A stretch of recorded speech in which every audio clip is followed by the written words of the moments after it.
আজ চলে গেছিলাম বন্ধুদের সঙ্গে শাহপুর অর্থাৎ লালগোলা অল্প চাই গল্প যে দোকানটা রয়েছে নতুন ওপেন হয়েছে। এই যে সামনে রাস্তাটা দেখতে পাচ্ছ, এই রাস্তাটা ভগবানগোলা দিকে আসছে।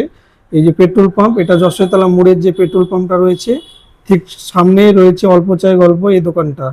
এই রাস্তাটা তোমরা চলে যাবে লালগোলার দিকে। এই বাইকে আসলাম, ভিতরে সব আমার বন্ধুগুলো রয়েছে, তোমাদেরকে ভিতরের সব দৃশ্যগুলো দেখিয়ে দিচ্ছে।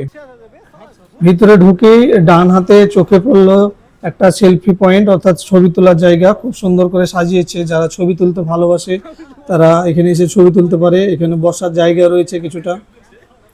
সামনে দেখতে পাচ্ছ আমার বন্ধু সাবা করিম পান খেতে খুব ভালোবাসে, তাই চা খাওয়ার আগে ওখানে পান খেয়ে নিল।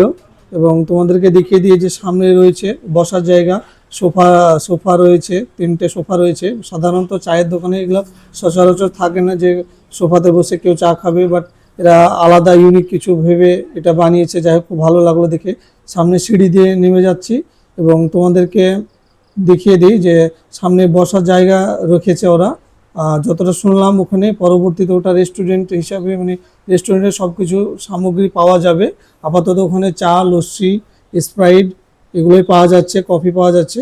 বাট এই যে জায়গাগুলো দেখতে পাচ্ছ, পরবর্তীতে অর্থাৎ 1-8 সপ্তাহের মধ্যে ওরা রেস্টুরেন্টের সমস্ত খাবার এখানে পাওয়া যাবে। জায়গাটা খুব সুন্দর লাগছিল। এই যে আমি এটা দিয়ে নেমে আসলাম, দেখতে পাচ্ছ গাছটা খুব সুন্দর করে সাজিয়েছে সামনের দিকে। কি কি পাওয়া যাবে এখানে? চা, কফি, দই, স্প্রাইট। পরবর্তী কোনো কিছু বাড়বে? পাওয়া যাবে এখন, এটা পকোড়া টকোড়া সব পাওয়া যাবে, মোগলাই। রেস্টুরেন্টে সব কিছু পাওয়া যাবে পরবর্তীতে। তো কতদিনের মধ্যে চালু হতে পারে? 1 সপ্তাহে। 1 সপ্তাহের মধ্যে চালু হয়ে যাবে। তো এই জায়গাটার নাম কি? এটা শাহপুর। শাহপুর।